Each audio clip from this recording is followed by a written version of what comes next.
بسم اللہ الرحمن الرحیم الحمد للہ رب العالمین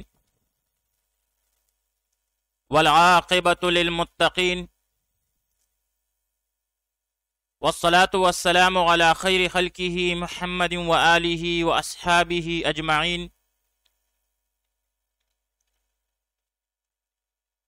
آج ہم معلم الانشاء میں دوسرا سبق پڑھیں گے اور پھر اس کے آخر میں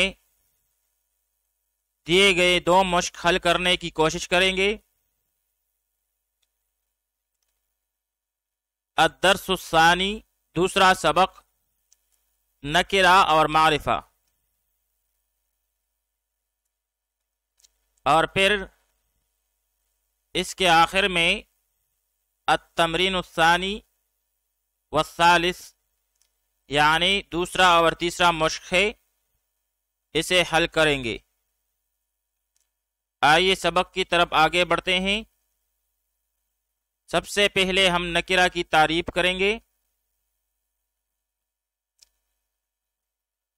ایک ہی قسم کے کئی چیزوں کے مشترک نام کو اس میں نکرہ کہا جاتا ہے۔ یہ کسی معین اور مخصوص چیز پر دلالت نہیں کرتا، جیسے رجل کوئی آدمی، فرس کوئی گھوڑا، ماء کچھ پانی یا کسی قسم کا پانی، بلد کوئی شہر وغیرہ۔ جبکہ معرفہ کی تعریف یہ ہے کہ بھائی معرفہ جو ہے وہ اسم ہے جو کسی معین اور مخصوص چیز کو بتائے، جیسے الکتاب کوئی خاص کتاب، الفرس کوئی مخصوص گھوڑا، دہلی جو کہ ایک مخصوص شہر کا نام ہے، اور خالد جو کہ ایک مخصوص شخص کا نام ہے۔ تو بھائی نکرہ جو ہے وہ معین اور مخصوص چیز پر دلالت نہیں کرتا، جبکہ معرفہ جو ہے وہ معین اور مخصوص چیز کو بتلاتا ہے۔ تو بھائی اب نکرہ اور معرفہ کا ترجمہ کس طرح کریں گے؟ تو نکرہ کا ترجمہ جو ہے عام طور پر کوئی ایک، چند اور کچھ سے کیا جاتا ہے، اور معرفہ کا ترجمہ مطلقاً یعنی اس کے ترجمے میں خاص یا مخصوص لگانے کی ضرورت نہیں ہوتی، بلکہ یہ بات ذہن میں آتی ہے اور سننے والا اس کو سمجھتا ہے۔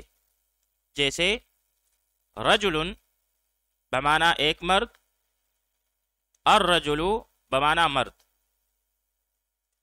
ماء بمعنی کچھ پانی یا کسی قسم کا پانی، جبکہ الماء بمعنی پانی۔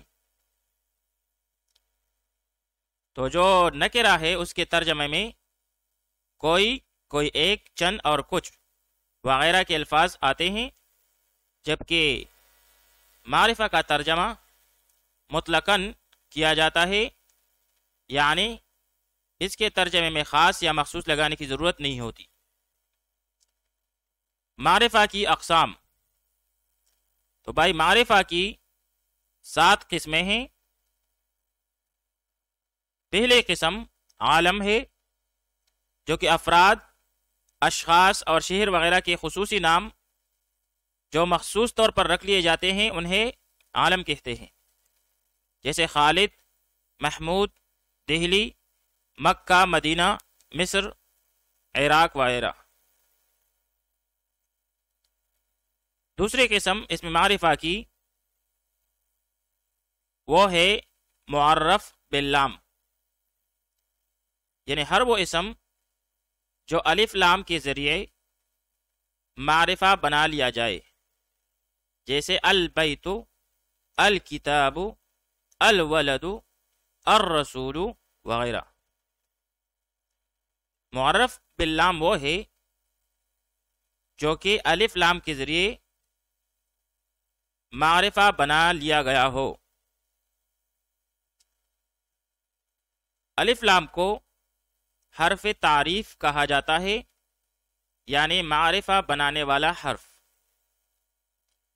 جب کسی نکرہ کو معرفہ بنانا مقصود ہو تو اس پر الف لام داخل کر کے معرفہ بنا لیتے ہیں، جیسے رجل سے الرجل، ولد سے الولد وغیرہ۔ پھر جس لفظ پر الف لام داخل ہو تو اس پر تنوین نہیں آتی، یعنی رجل اس میں آخر میں تنوین ہے، لیکن جب اس پر الف لام داخل کیا گیا تو اس کے آخر سے تنوین ہٹا دیا گیا تو الرجل بن گیا۔ تو جس لفظ پر الف لام داخل ہو اس پر تنوین نہیں آتی۔ معرفہ کی تیسری قسم وہ مضمرات ہیں یا ضمائر، جیسے ہوا، ہما، ہم، انت، انا، نحن وغیرہ۔ چوتھی قسم معرفہ کی وہ اسماء اشارات ہے، جیسے ھذا، ھذہ، ذالک، تلک، ہؤلاء، اولئک وغیرہ۔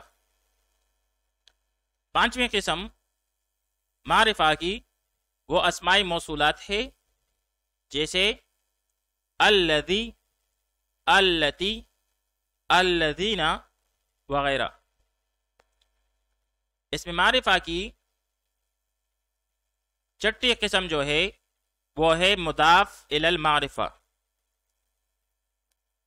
یعنی ہر وہ اسم جو معرفہ کی پہلی 5 قسموں میں سے کسی ایک قسم کی طرف مضاف ہو، جیسے کتاب محمود، تو یہاں پر کتاب جو ہے یہ معرفہ ہے کیونکہ مضاف ہے اور اس کی اضافت ہوئی ہے محمود کی طرف جو کہ عالم ہے۔ اسی طرح فرس الرجل، تو یہاں پر فرس و مضاف معرفہ ہے کیونکہ اس کی اضافت ہوئی ہے الرجل کی طرف جو کہ معرف باللام ہے۔ اسی طرح قلمہ، تو یہاں پر قلم جو ہے یہ مضاف ہے، معرفہ ہے کیونکہ اس کی اضافت ہوئی ہے ضمیر کی طرف۔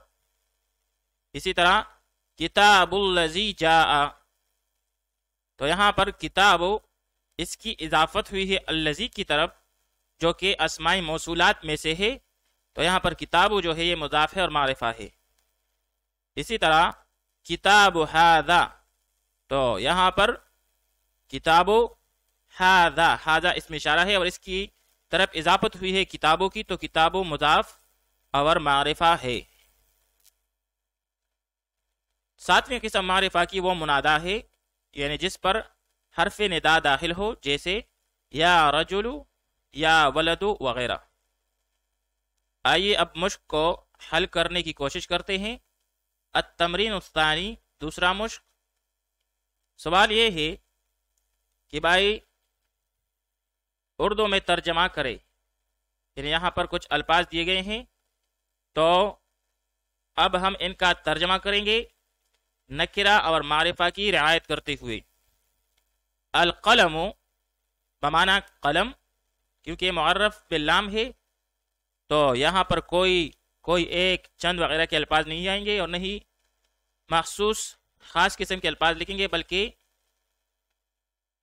کہنے سے، القلم کہنے سے سمجھ میں آ جائے گا کہ کوئی خاص قلم ہی ہے، تو اس کا معنی ہے قلم۔ الکتاب کتاب، کراستن، تو یہاں پر چونکہ یہ نکرہ ہے تو اس کا ترجمہ کریں گے ایک کاپی کے ساتھ۔ حبر بمعنی کچھ روشنائی، یہ بھی نکرہ ہے۔ مرسم بھی نکرہ ہے، ایک پنسل۔ المحبر یہ معرفہ ہے، معرف باللام ہے۔ المحبر دوات۔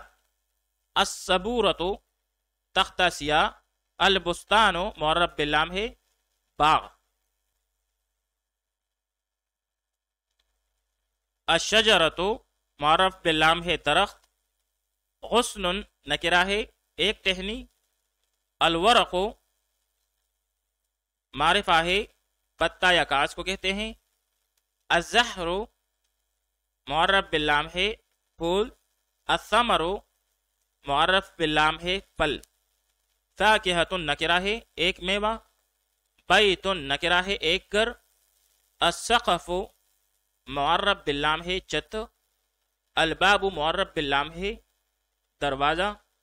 جدار نکرہ ہے ایک دیوار.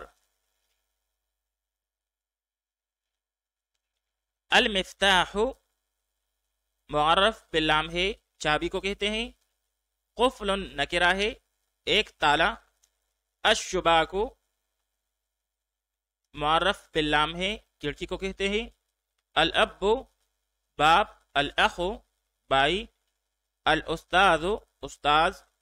تلمیذ نکرہ ہے ایک شاگرد. الولد معرف باللام ہے لڑکا. الخادم معرف باللام ہے نوکر.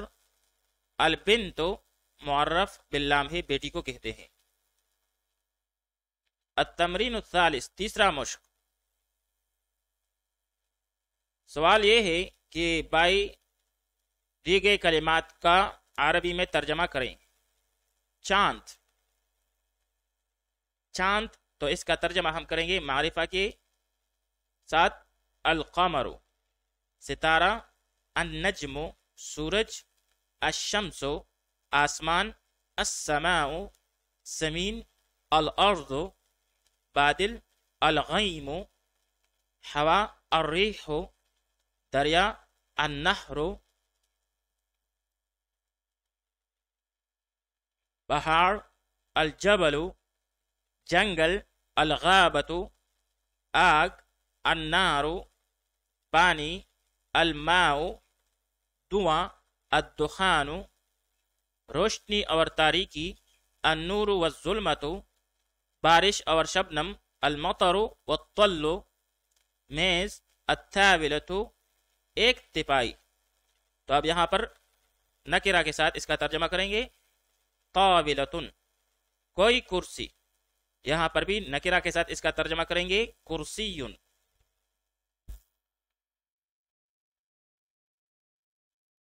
ایک ڈسک. منضدۃ تو یہاں پر بھی نکرہ کے ساتھ ترجمہ کریں گے کیونکہ ایک کا معنی یہاں پر موجود ہے. جاذب. النشافۃ قمیص. القمیص ایک رومال. تو یہاں پر پھر سے نکرہ کے ساتھ ترجمہ کریں گے. مندیل معرف باللام نہیں لائیں گے. کوئی تلیا. منشفۃ جوتا. النعل ایک ٹوپی. قلنسوۃ پائجامہ. السروال تکیا. الوسادۃ چادر. الرداء